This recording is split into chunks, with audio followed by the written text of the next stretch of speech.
So I recently got an email asking about the reliability and really just testing for histamine intolerance. And I thought, gee, this is a really good question. I'm sure a lot of people wonder the same thing.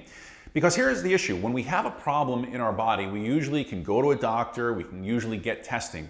And that testing can tell us usually, yes, I have that problem, or no, I don't have that problem. So you would think that testing for histamine is really like testing other things in your blood, testing your sugar, testing your cholesterol, checking your liver, checking your thyroid gland. But that's not the case when it comes to histamine. Now, if you just stumbled on my channel, I'm Dr. Hagmeyer, and I'm a certified functional medicine practitioner. I work with patients around the world who struggle with MCAS, Mast Cell Activation Syndrome, as well as histamine problems, and we help them find answers and solutions. If you're a subscriber to my channel, I want to welcome you back. And in today's video, I really want to talk to you about testing for histamine intolerance, some of the problems that we see with testing, and lastly, some testing and tests that you just might not be familiar with. So here's the thing. While testing histamine levels in the blood can provide some useful information, the problem when it comes to testing is that it's not always clear-cut. It's not always the most reliable method for diagnosing histamine intolerance and histamine-related issues.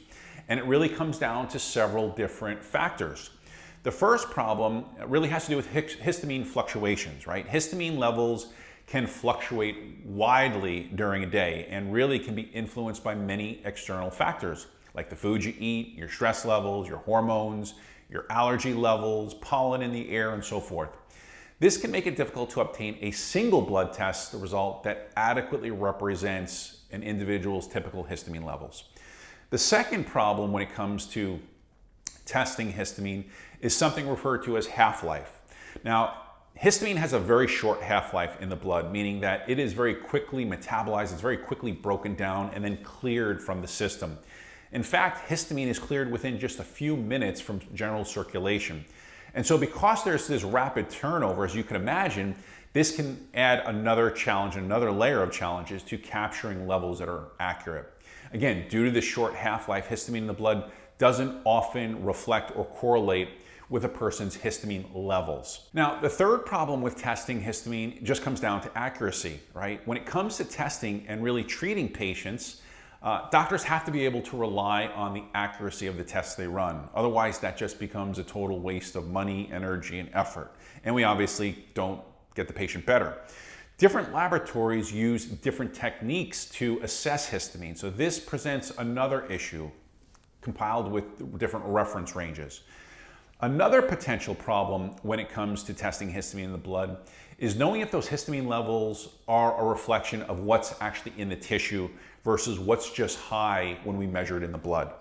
Let's talk about histamine in the brain for just a moment. Over the last few weeks, last few months, I've done several videos that talk about histamine and brain fog, histamine and anxiety, histamine and depression, histamine's effect and how it influences different parts of the brain and neurologically how it affects us. Well, if you were able to get a histamine blood test and your histamine levels were normal, but you suffer with depression and brain fog and anxiety and migraines, could we rule out that your blood histamine levels really reflect the level of histamine in your brain? And the answer to that is no, we cannot make that assumption. Histamine levels in the blood don't reflect histamine levels in different tissues or organs, or even in the brain for that matter. So if testing is not accurate for all the reasons that I just mentioned, how do you know if you even have histamine intolerance? So here's the thing. While blood testing is not 100% accurate as far as correlating the symptoms that you have to the levels in your blood, blood tests and even urine tests can be used as a broader diagnostic approach, right? So for a more comprehensive evaluation, it's generally more useful to consider a range of different tests other than just histamine, right? Assessment, including symptom questionnaires. In fact, I have a questionnaire on my website that I use for patients, and if you head over to my website, you can take that questionnaire, but we often use assessment questionnaires to help assess risk.